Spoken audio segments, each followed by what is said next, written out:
इसमें क्या बोला, a lamp consume only 50% of peak power in AC circuit, what is the phase difference between the applied voltage and the circuit current. 50% power क्या होती है, V R M S I R M S cos delta phi, यानी कि power जो होती है average power होती है V R M S I R M S cos delta phi. अब इस 50% कंज्यूम कर ली, 50% क्या होगी कंज्यूम, तो बच गई कितनी 50%। तो फेज डिफरेंस बताना, मतलब पी एवरेज का p/2 कब होगा, जब कोस डेल्टा फाई की वैल्यू यानी कि थीटा की वैल्यू 1/2 होनी चाहिए। अगर इसी को क्या करना है आपको, p/2 यानी कि 50 तो कंज्यूम होगी तो 50 बच गई, तो इसका मतलब कोस थीटा की वैल्यू क्या होनी चाहिए, यानी कि 60 डिग्री होनी चाहिए।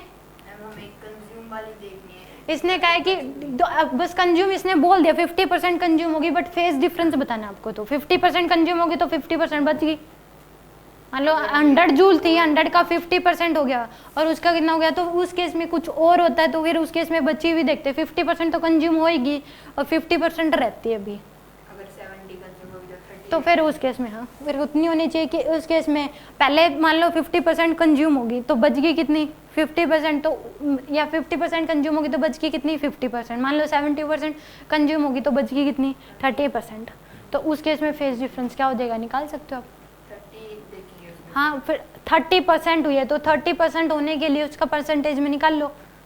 अब इसने 50% का है तो p/2 हो जानी चाहिए, तो कोस ये तो फिक्स ही है, V R M S I R M S तो वही है, फिक्स ही रहेंगे। कोस डेल्टा फाई की वैल्यू बतानी है, तो डेल्टा फाई कितना हो जाएगा सी, यानी कि 1/2 होने चाहिए कोस थीटा की वैल्यू, तो थीटा कितना हो जाएगा